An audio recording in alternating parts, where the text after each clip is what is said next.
I trained for 16 weeks. I ran over 400 miles. And on race day, I lined up in Pittsburgh chasing a 2:55 marathon, a Boston qualifier. What I got was something completely different.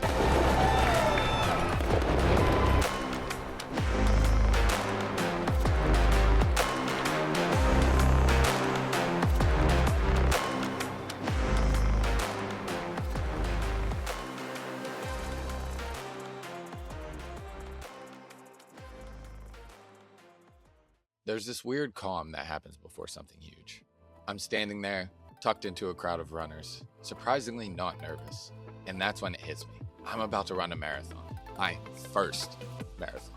The early miles of a marathon are like the opening scenes of a heist movie, full of promise, confidence, and just enough denial to get you in trouble later. My goal pace was 7:10 per mile. So the plan? Stay just a touch conservative in the first half, hover around 7:15 to 7:20, and then bring it home in the negative if I had anything left in the tank. That was the plan.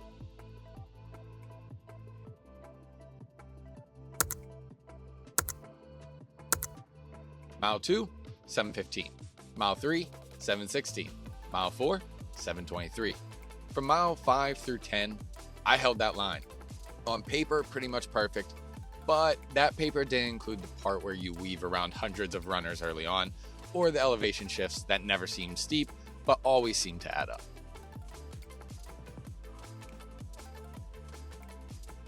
By the halfway point, I was actually pretty on pace for what I needed, coming in around a 1:39.08, which is exactly where I wanted to be.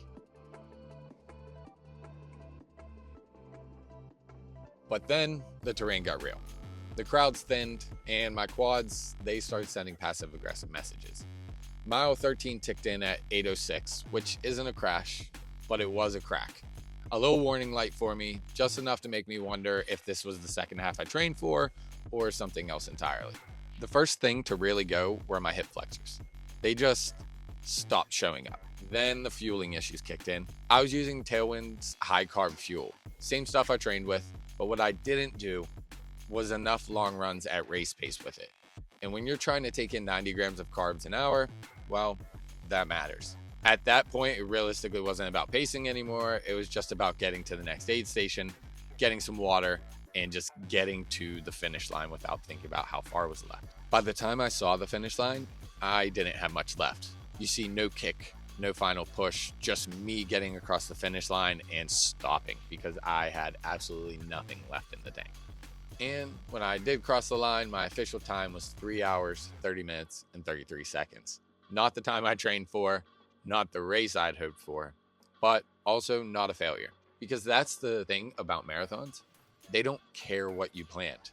They show you who you are when everything doesn't go right. And now that it's over, I've got some thoughts. There's this old cliche, respect the distance. And while I thought I had, I quite obviously did not. So let's start with the obvious. I didn't hit my A goal, which was a PQ. I didn't hit my B goal, which was a sub 3:10, which is what Runner predicted for me. And I didn't even negative split. But I did still learn some things from this race, and that's what's most important to me. One, I learned what the wall feels like. While most runners say they hit it at mile 20, I feel like I hit mine at mile 13. Just the way it is realistically. Also, hills. The hills in the back half of that course, I highly underestimated. I did not expect them to be as hardcore and as rolling and as long as they were. They just kept going, and that zapped me of virtually everything I had. Last, fueling. This was a rookie mistake on my part and one that I should have avoided in the first place, but I didn't. I had been running with Tailwind's high-carb fuel during training, and it was going well. But as I mentioned, I didn't run enough at race pace with it. And that's something I should have done, and I should have had a backup option, especially with how long I've been running and how many times I've actually, run into fueling mistakes. As far as runner, I was still happy with the plan. Overall, I think it came down to a few critical mistakes that I made, especially in the taper. And then also, I wish I would have upped the intensity meter that they have. I think I was the bar below the maximum. I wish I would have just put that to the maximum and realistically let it throw everything it could at me and maybe that would have prepared me a little bit better. But ultimately, I think a lot of it boils down to just first marathon mistakes on my part and things that I can improve moving forward into other marathon training plans. So if you can't tell, I'm not done. I do have plans to run more marathons in the future. While immediately after I might not have been on board with doing one, I was about an hour after, once I felt better, and after I puked a little bit in the middle of Pittsburgh and got most of that tailwind high carb fuel out of me and felt a lot better. So with that said, I am going to try to qualify for Boston. I think that would be a fun thing to do. I have a friend who's also interested in doing it. So that's something we're going to try to line up together so that we can both qualify for Boston. Now, with that, we have 2 marathons in mind, either the Wine Glass Marathon in New York or the Erie Marathon in Pennsylvania. Both are fast, both are excellent BQ qualifiers, and both have a high percentage chance of qualifying, obviously depending on me. But that is why I have Runna, and I'm going to be able to set up another training plan and use the things I learned from this one to propel myself into the next one. So that's a good thing there. So am I disappointed by falling short with my goals? For sure, of course.